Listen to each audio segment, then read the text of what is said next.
व्याध गीता क्या है और इसका सार क्या है?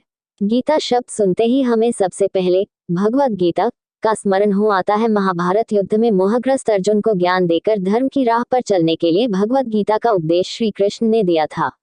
इसके अंतर्गत भगवान श्री कृष्ण ने अर्जुन को जीवन के विभिन्न पहलुओं के बारे में समझाया है। परंतु भगवद गीता के अलावा भारतीय परंपरा के अनुसार कुल 60 तरह की गीता हैं, जो भक्तों के हृदय और भारतीय सांस्कृतिक विरासत में अपना अलग महत्व रखती हैं।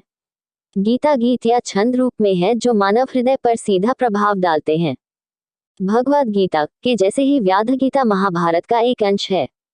इसका नाम धर्म व्याध कौशिक संवाद दिया गया है। व्याध गीता का सार यही है कि व्याध का शाब्दिक अर्थ शिकारी होता है। इस कथा में घमंडी सन्यासी को व्याध ने धर्म की सही शिक्षा दी है। व्याध गीता की मुख्य शिक्षा यह है कि कोई भी काम छोटा नहीं होता है, कोई भी काम नीच या अशुद्ध नहीं है। वास्तव में काम कैसे किया जाता है उसी से उसका महत्व कम या अधिक होता है। व्याध गीता में एक व्याध शिकारी द्वारा ऋषि कौशिक को दिया गया उपदेश है। व्याध का शाब्दिक अर्थ शिकारी होता है। एक शिकारी के द्वारा ज्ञान देने के कारण नाम व्याध गीता पड़ा। व्याध गीता में मार्कंडेय ऋषि युधिष्ठिर को ये कथा सुनाते हैं।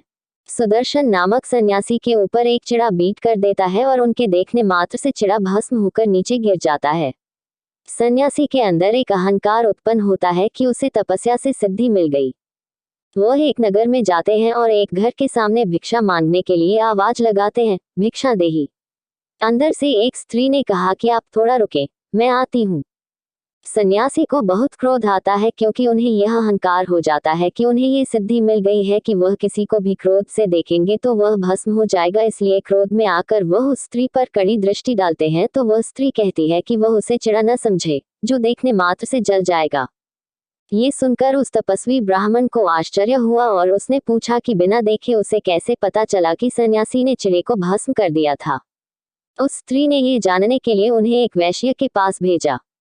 जब सन्यासी वैश्य के पास गए तो वह अपने व्यवसाय में लगा हुआ था। उसने उन्हें बैठने को कहा, लेकिन सन्यासी को जल्दी थी तो उसने पुनः कहा कि आपसे से कुछ पूछना है। तब वैश्य ने कहा कि उसे सब पता है।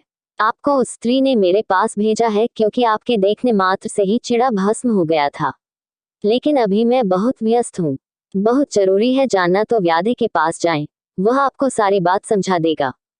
अब सन्यासी और बेचैन हो उठा कि बिना देखे बिना बताए इसे भी कैसे उनके आने का प्रयोजन पता चल गया।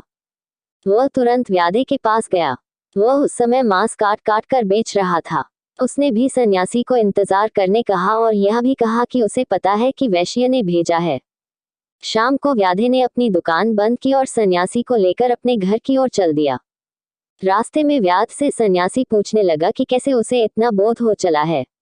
व्याध ने कहा कि वह उनके घर चले और घर आकर उसने सबसे पहले अपने माता पिता को दंडवत प्रणाम किया, उनके चरण धोए, उनकी सेवा की और भोजन कराया। सन्यासी ने कुछ कहना चाहा तो व्याध बोला, आप बैठिए, पहले मैं अपने देवताओं की पूजा कर लूं, फिर बाद में आपसे बात करूंगा। पहले मातृ देवो भव, फिर पितृदेवो भव और आचार्य देवो भव, तदुपरांत अतिथि देवो भव। ये सुनकर सन्यासी विचार करने लगा कि यह मांस बेचने वाला तो शास्त्रों का भी ज्ञाता है। जब सन्यासी ने कहा, यह मांस बेचने का काम निश्चय ही आपके योग्य नहीं है, मुझे तो इस घोर कर्म से बहुत संताप हो रहा है। आप इतने बड़े ज्ञानी ध्यानी होकर के इतना निकृष्ट कर्म क्यों करते हैं? इस प्रश्न के उत्तर पर व्याध ने कहा, भगवन, कर्म कोई निकृष्ट नहीं होता। मेरा जन्म व्याध के यहाँ हुआ तो ये कार्य हमें अपने पूर्वजों से मिला है, इसलिए मुझे इससे कोई घृणा नहीं है। मैं अपने धर्म का ही पालन कर रहा हूँ। विधाता ने इस कुल में जन्म देकर मेरे लिए जो कार्य प्रस्तुत किया है उसका पालन करता हुआ मैं अपने बूढ़े माता पिता की बड़े यत्न से सेवा करता रहता हूँ। मैं स्वयं किसी जीव की हिंसा नहीं करता, सदा दूसरों के मारे हुए जीवों का मांस बेचता हूँ। जब तक इस दुनिया में कोई मांस खाने वाला होगा तो उसके लिए बेचने वाला भी होगा। सदैव सत्य बोलता हूँ, किसी की निंदा नहीं करता और अपनी शक्ति के अनुसार दान भी करता हूँ। देवताओं, अतिथियों और भरण पोषण के योग्य कुटुंबी जनों तथा सेवकों को भोजन देकर जो बचता है उसी से शरीर का निर्वाह करता हूँ। किसी के दोषों की चर्चा नहीं करता और पहले के किए हुए शुभाशुभ कर्मों का परिणाम स्वयं कर्ता को ही भोगना पड़ता है। यदि मनुष्य पाप करके भी कल्याणकारी कर्म में लग जाता है तो वह महामेघ से मुक्त हुए चंद्रमा की भांति सब पापों से मुक्त हो जाता है।